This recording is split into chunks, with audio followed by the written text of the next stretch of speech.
Good morning, Joseph Kotrie-Monson, Director of Mary Monson Solicitors on Fleet Street. How are you? Good morning, Andrew. Everything okay? Very happy to be here again. Have you been having a little dig around the newspapers? Yeah, I've had a little rummage. Got a few little treasures for you. A little bit. What are you doing on New Year's Eve first?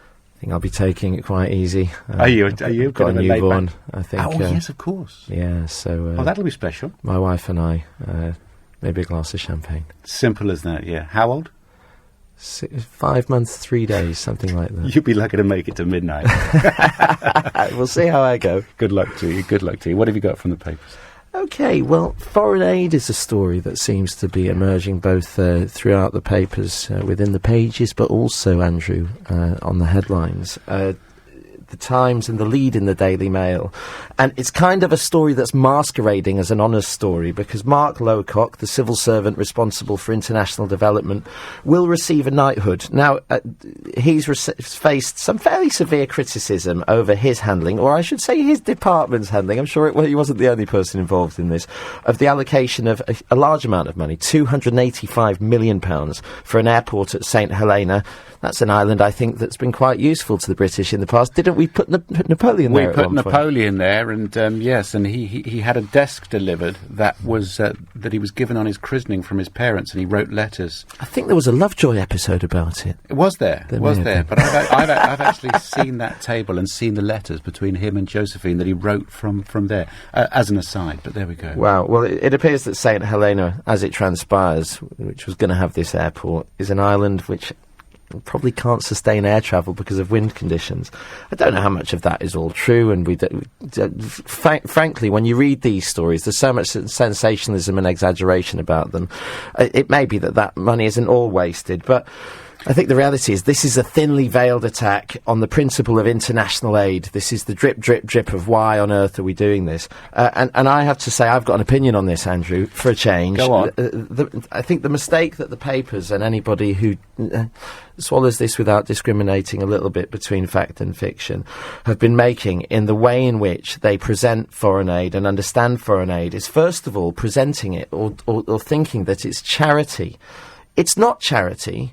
It's goodwill, sensible, enlightened, self-interested goodwill that provides access to markets in emerging economies and assists in the building of infrastructure abroad that then we as a nation benefit from. It's legalised bribery, Joseph. Well, this is and the next time I see an African dictator going around with 12 Mercedes-Benz with him in the middle with his security guards, and I hear that he's got a £10 million villa in the south of France and a flat near Hyde Park, what am I to think? Yeah, but the international aid isn't usually for Mercedes-Benzes and villas. It's usually for roads. But you know what I'm saying is this is where it goes. We have to ask questions. It's 0.7% of our GDP. It's never going to be a perfect system. But the fact that it's got cross-party support, the fact that the fact that the old right-wingers, who aren't perhaps known as the most internationally charitable in their attitude to our place in the world, support it, shows that there really is a financial interest in it for us. And I'd like to say something else, and that's that just being indignant about foreign aid when one of our country's main exports in the many billions is arms, including to countries which are on... Social care yesterday we talked about. People are struggling to get any sort of help at home even now and giving 90 or 100% of their pensions just to have somebody come round who's harassed and finding life difficult themselves. That's right. So that's why people ask questions about foreign aid budget before we get right or left about it. We're going to have a nice time this hour, you and I. I think we're blaming the wrong people. I think once we're starting to talk about those type of deficits, there are people like bankers who've had a lot more of our money who deserve it a lot less than any of those people we're talking about today. It's all the bankers' fault. I knew we'd get there. The days of radical partying, old boy, they're finished because you're a new dad. A distant memory, I have to confess. Distant memory. Did you ever do Central London? Yeah. Leicester Square, 2 a.m. on a Saturday morning. What a wild place. Always wanted to be in a Wild West movie in the late 19th century on the frontier. Can't imagine it was a million miles away from that. I can't remember. The last major and huge New Year we had was 2000, and it was kind of one to end it all. And we've been overseas a couple of times since then, which is quite good. But I spent 12 New Years alone, playing tennis and going around the world. And so, I met all sorts of weird people. How did you deal with retirement? A lot of people find that very difficult. Good. Wife pregnant. Sky had offered me a job. It suddenly, you do understand. All right, to quote Del Boy, that sounds like the parable of the lucky git. Well, it was lucky to be offered a job. So much for my sensitive question, Andrew. No, well, when your back hurts and the ball won't go up straight anyway, it's time to quit. Oh, littlest violin in the world. Yeah, did you hear that? Fiddle, fiddle. Take me to the papers, Joseph. Well, we've just heard from a former ambassador on the Trump praising Putin story, and perhaps he's given a more sensible and reverent version than I will, but I'm not, I don't come from the same place as him, Andrew. 12 months ago... Which one, Trump or Putin? I'm talking about the ambassador, the ex-ambassador. Sir Tony. From. Yeah, but 12 months ago, the first overtures between Trump and Putin, in which Putin, as far as we were concerned, quite crazily turned around and said, well, Trump is the clear leader in this presidential race, which we all found ridiculous, of course, at the time. Whether, of course, Putin thought he was the clear leader because he was going to help him do it is another question.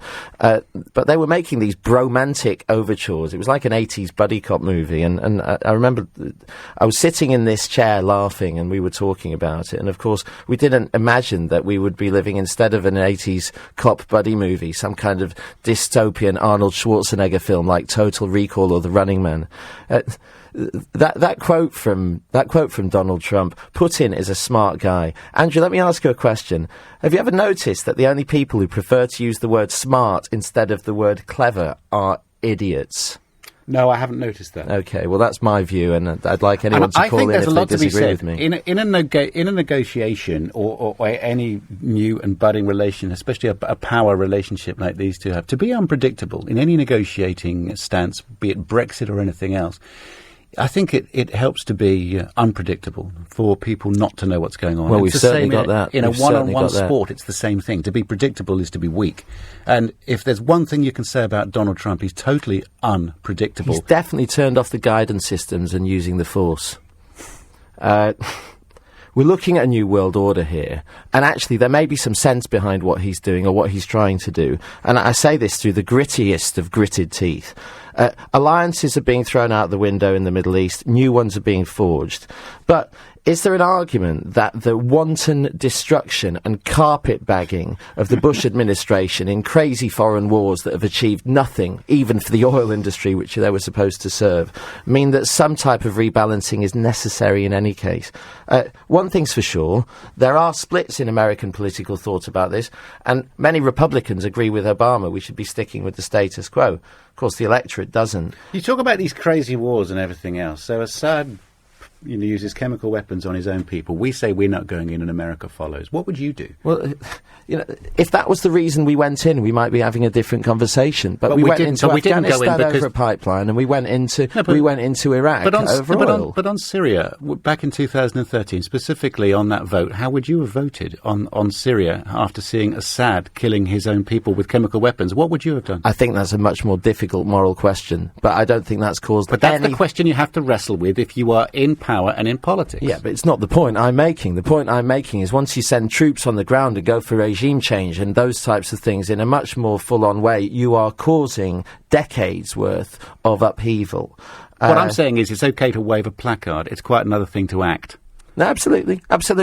But, when we're talking about toppling albeit a dictator, albeit a gruesome dictator in, for example, Saddam Hussein, and all the advice that we have suggests that Iraq has been a flashpoint, a hotspot, a place that if you disrupt stability, you will face decades of problems. And see evil, do nothing. Is better. Well, it's a question of the lesser of two evils. The lesser of two weevils. Joseph, thank you for the moment. We'll be back to you. Have another route around in the newspaper. Joseph Kotrie-Monson is with us this morning. OK, well, the most senior family court judge in the country, Andrew, Sir James Munby, there's a name of a judge if ever I heard one, calls for a ban of alleged abusers from cross-examining the alleged victims of their abuse in family court proceedings. Now, that's both men and women who claim to have suffered domestic violence. That may seem like a foregone conclusion, that already must exist. But the statistics, Andrew, make for depressing reading. In 1 in 4 family law cases, the person alleging domestic violence is cross-examined in person, but in court by the alleged abuser. Those statistics sound horrific, don't they? Yes. Now, of course, it's completely unacceptable, and it's an issue now, and this is the inside track as far as what the real reason this is surfacing is concerned. There's a couple of reasons that this is now coming to the fore, and that's that in the past most of these people would have had legal aid, which would have meant that these lawyers that this would have been done by lawyers. Now, especially in family proceedings, I know, of course, in criminal proceedings, that lawyers aren't available, and it damages not just the alleged complainant when the defendant does, or the person who's supposed to have committed abuse doesn't have access to a lawyer, but the integrity of the proceedings themselves. And of course, these are proceedings often involving children. Now, this legislation banning a defendant in criminal proceedings from cross-examining a complainant already exists, as far as criminal cases are concerned, has done for about 20 years. And in those cases, even if the defendant is unrepresented, the judge will order an independent lawyer to come in to do that cross-examination. Parliament's been very clear on this, that this is necessary. And the abused will not be taunted by their abusers a second time. Why on earth doesn't it already exist in family proceedings? The fact that this hasn't been a bigger story earlier, I'm not speaking as a lawyer here, I'm speaking as a member of the public. I find it shocking. And Chris Hemmings was at school with Joseph Kotrie-Monson, who was with me in the studio. Right, so you were at Manchester Grammar, weren't you? That's right. Top school? Well, it was at the time. Selective? Still doing okay. Did you? Selective, though? Yeah, it was quite interesting. A number of the teachers there, it was the only private school that they would teach at. They were socialists, on the basis that no boy, it was a boys' school, no boy would be refused admission on the basis of finance. Something actually that when my dad died and the family finances went down the toilet, we were very, very grateful to take advantage of. Great place, not perfect like any all-boys school. Well, there's no girls there. Well, yeah. I don't believe in single-sex schools, you see. It was an interesting experience going to university and trying to talk to a member of the opposite sex. Well, that's right. I mean, real life is talking with the opposite sex. I've done some fairly heavy things in my life since, but I think I was never more terrified than those moments. I'm sure. One more story, I reckon. OK, well, a number of the papers, of course, are reflecting on the year and talking about celebrity deaths, Andrew. I've looked into this. There actually have been statistically more obituaries than usual. This isn't just a feeling that we have. Of course, because there were more at the beginning of the year and more at the end, it makes us feel all of that. Of course, that there are more. But in fact, statistically, over the year, there have been more obituaries. However, I have to say I've got a couple of observations on this. Now, first of all, the media explosion in the 1960s created many, many stars. Yeah, big time. So there are just many more famous people to die, and there are going to be. So we should get used to the people that we love over the coming years. I'm afraid to tell you, Andrew, dying. It happens. Yeah, that's one thing. I think there's a more worrying recent undercurrent I really just want to mention. And listen, Southern Rail, I wanted to get you on that because we're about to do it in quite a big way. Mick Cash is going to be with us. Southern Rail, do you agree or disagree that this is a political dispute? I think there's something about trying to send a message. I think there's something not a million miles away on a smaller scale with what Margaret Thatcher was trying to do with the miners, which is to establish a culture and a narrative of we're not taking any SH1T. OK, well, we'll see. Happy New Year! And enjoy yourself. We've run out of time. Thank you very much, Andrew. That's Joseph Great to be here. Kotrie-Monson. Certainly appreciate your time this morning, taking us through the newspapers.